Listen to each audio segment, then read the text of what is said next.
Hi, my name's Nikki. I'm the Obsessive Bookseller, and welcome to my channel. Today, I'd like to review 1,000 Names by Django Wexler. It's the first book in the Shadow Campaign series, and I have been wanting to read it for a really long time. I set up countless buddy reads and then got busy and missed out on them. And even after joining this most recent one and being about 3 months late finishing it, I finally read it. This is one of the most unusual, kind of unconventional fantasy books I've read in a while. And first and foremost, it's clear that magic is going to be an integral part of the overall plot of the whole series. But in this first book, its existence was like next to nil. It had a little bit in the prologue and a little bit at the end, but for the most part, this was just a military story. And it just so happens to take place on a fantasy world, which in itself is enough of a selling point for me, but I just wish I had known a little bit more of what to expect before going in. And as far as the military component itself is concerned, I really enjoyed the first half of this book. In fact, my favorite part of it was these leaders trying to shape this ragtag army into something reputable. Kind of going through training sequences, seeing how bad they are at things and trying to help them improve. That was a component that I had hoped would kind of flow through most of the book and then have more of an impact on the things that happened later in the book, but he took that thread and kind of dropped it before I was ready for it to go. And instead we switched from focusing on training this army to some really weird, kind of unrelated conflicts of the main characters. And that's partly why I call the book unusual, because when you go into it, he sets up certain expectations and then drops them and focuses on something else. Now, fortunately, he's a good enough writer that he can pull it off, but I finished the book going, there were several segments of that I wish I had gotten a little more time with, but he just switches so often that you end up in a completely different place than you thought you were going. But it's kind of a gradual switch, and it's deftly done, so it's still an entertaining and a satisfying story. It's just a little weird. I'm still trying to figure out how I feel about the overall military aspect of the book, specifically the battles. My knee-jerk reaction in my wrap-up was, it's just okay, I've read better. They weren't very good battle scenes. But then it occurred to me after responding to a couple of comments that I had just finished Joe Abercrombie's Wisdom of Crowds, and the battles in that man's books are so human-centric. Like, every battle, you're with a POV, and it really makes you care about what's going on. Whereas in this one, it was very arm's distance, where he's just kind of describing, well, then this unit moved over here, and this one over here, and then this person got shot and fell to the ground. And so it was very cold, step by step on what happened. But I think I would have been a lot more forgiving on it had I not just read Abercrombie, because I think he writes my favorite battle scenes, especially in the book The Heroes. It's a really fun battle-centric book. That said, general feedback that I've seen for this book is that the battle scenes are actually quite well done for most people, and they enjoy the fact that they can really visualize things really clearly. Even taking into account my recent experiences with Abercrombie and how that kind of skewed my experience with this one, I still think, as far as the strictly battle aspect is concerned, I'm coming in at about a three stars. Like, it's not the worst I've read, but it's definitely not the best I've read, so somewhere in the middle. But I can't help but think if this was your first military fantasy ever, you wouldn't really love military fantasy as much as you could. Just saying. With such heavy military overtones, this was a surprisingly character-driven novel. And I liked most of the characters. I thought they were really interesting. A little bit at arm's distance. I didn't feel as connected to them as I wanted to, but they were still well done and quite entertaining, and I find myself rooting for them going forward. I can't wait to see where their stories take them.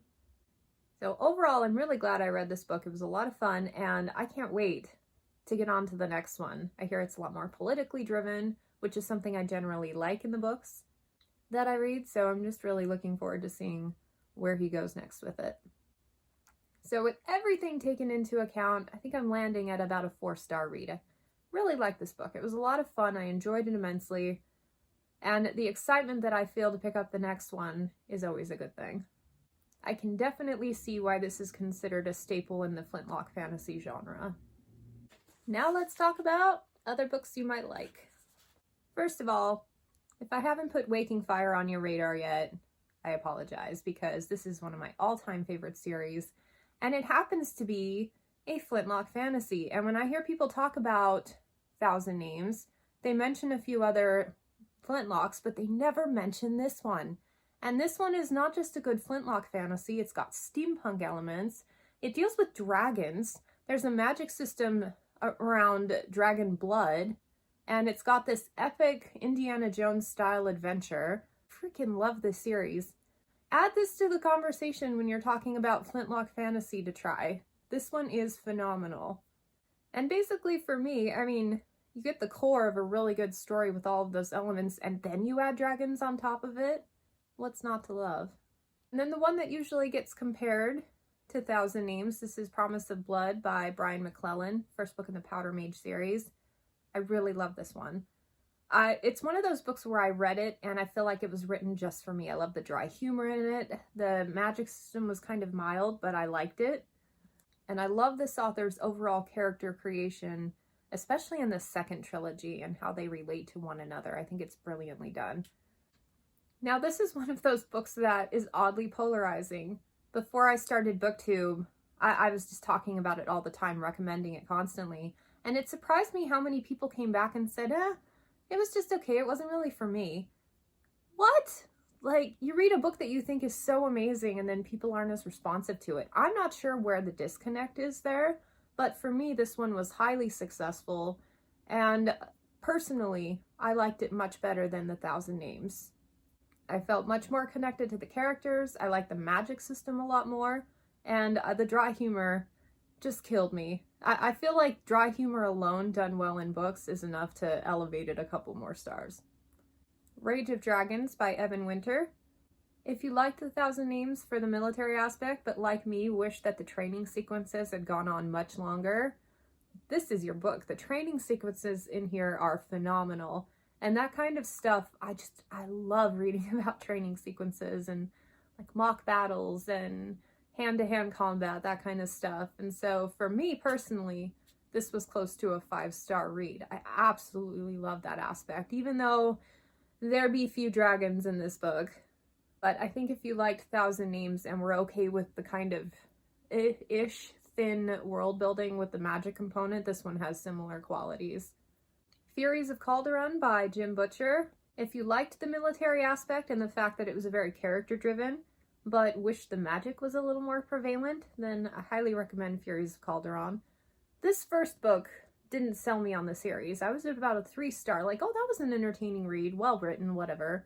But the story was just, go with it. The second book is one of my all-time favorite books I've ever read. I don't know what it was about that one, but the momentum was perfect. I love the culmination of everything. And then the series as itself, a 6-book series, I thought the momentum it built and the payoff was worth every moment. It was so good. And the military part of that was a huge component. I love the battle scenes.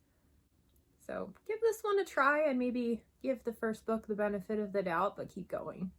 And finally, if you didn't care about the magic at all or the military aspect, but just love spending time with the characters, then I highly recommend Traitor's Blade by Sebastian de Castell.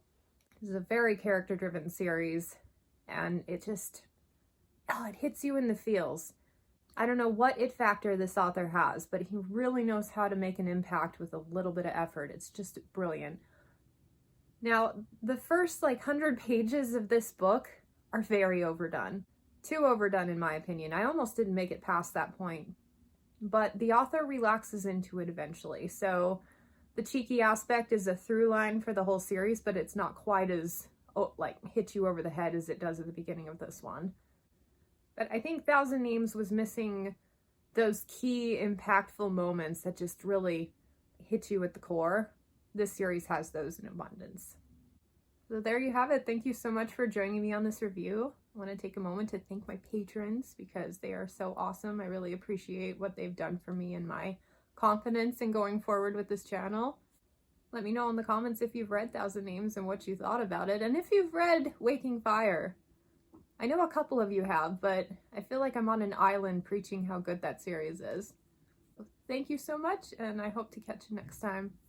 Bye.